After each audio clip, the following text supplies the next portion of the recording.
Hi friends, welcome to my classroom. বন্ধুরা, এই ভিডিওতে এই প্রশ্নটি সমাধান করব। এখানে আছে একটি নিরেট গোলকের বক্রতলের ক্ষেত্রফল ও 3 গুণ আয়তনের সাংখ্যমান সমান হলে গোলকটির ব্যাসার্ধের দৈর্ঘ্য কত?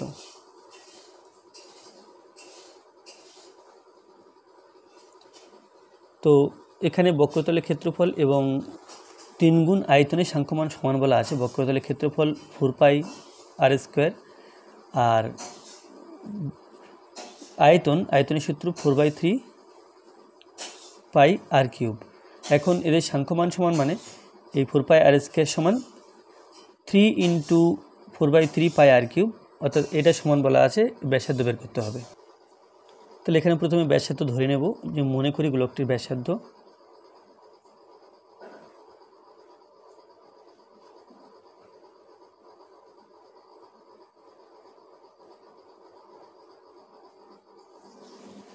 সমান r একক।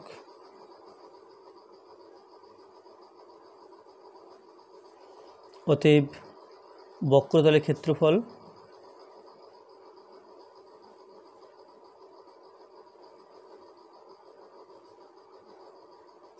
সমান 4πr²,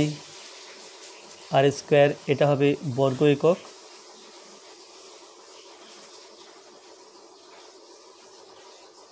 আয়তন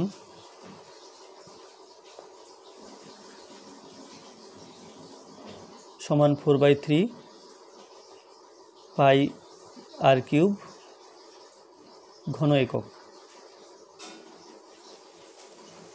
তাহলে এর একক বর্গ একক, এর একক হচ্ছে ঘন একক, কিন্তু একক সমান নয়, বরং এদের এই সাংখ্যমান সমান। তাহলে this is equal to 3 × this. তাহলে লিখব প্রশ্ন অনুসারে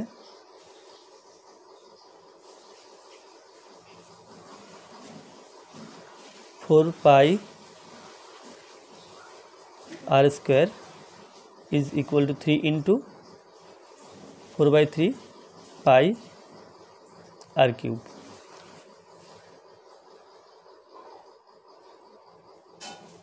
এখান থেকে সমাধান করে আর এর মান বের করতে হবে। 3 3 কেটে দিলাম। তাহলে উভয় পক্ষকে 4π দিয়ে ভাগ করছি।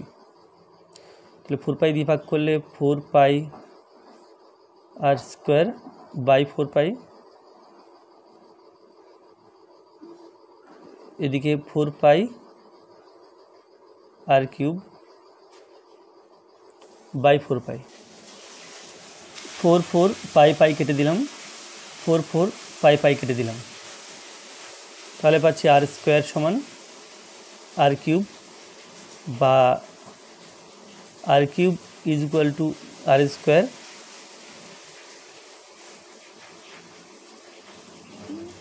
r³ মাইনাস r², ডান দিকে থাকছে 0। r² যদি কমন নিই তাহলে r-1 ইকুয়ালস টু 0।